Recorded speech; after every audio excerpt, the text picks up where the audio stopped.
Troost Avenue. It is an historic street here in Kansas City, but many say it represents so much more. Some say it is the dividing line between the haves and have-nots. 41 Action News wanted to hear from the community about how to solve the issue of economic segregation, as well as other issues that are facing our city. So we went to a place where there is no conversation off limits, a barbershop. 41 Action News anchor Kevin Holmes brought a diverse group of people together for this important and fascinating conversation, Kevin. Yeah, these folks are from all different sorts of backgrounds, Mike and Rhiannon, and this was quite the conversation indeed. The group of men you're about to hear from, they say that line between the haves and have-nots, it contributes to some of the problems plaguing our city.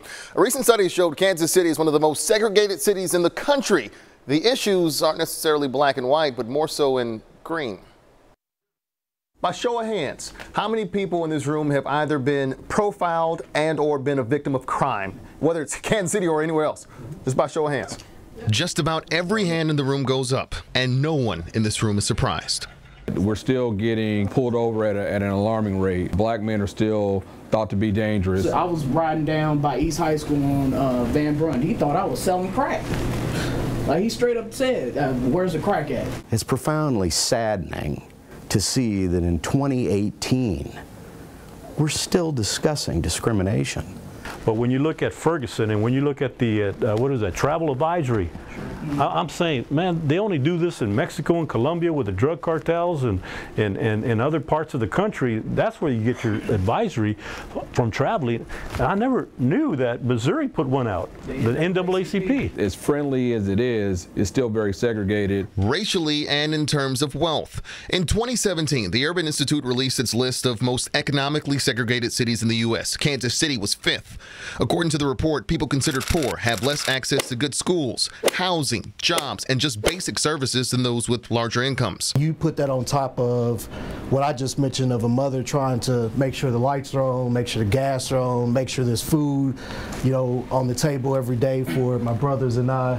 I mean, it's a challenge. We have a problem looking beyond our own neighborhood. Our school district is a prime example of that. I've seen the racial divide, the line on truce. I've been experienced to racial slurs. How do we change that narrative so that the next generation, if they have this barbershop series on 41 Action News after my days are retired, folks Trent's age, don't have the same hands raised? How do we change that? We got the wrong people in the room. We got to include other people in this room right now. Other people like you at home. These men say one of the biggest setbacks to progress is apathy. In fact, they've pledged themselves to invest in their communities and their youth. It takes a lot of time and effort. The hope is businesses and civic leaders do the same, and if they do, this group believes it'll pay dividends in the future. If you build up a strong, child, it's easier than, trying to repair a broken man. To me, involvement is the key, and instead of pointing the finger, we need to point it at ourselves and say, what are we doing to make this a safer community to live in?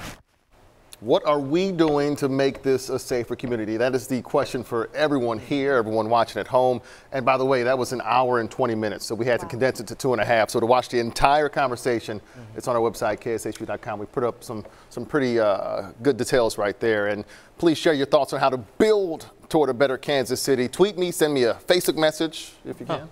Now, Kevin, I mean, it's just fascinating to hear all the different viewpoints, but what were you struck by the most listening to this? We always think about segregation in terms of black and white, but the economics to it, that dividing line between the haves and have-nots, it really is starting to widen, and we're trying to find a way where we can kind of close that gap, if you will. And I asked, where are the women? What about the ladies?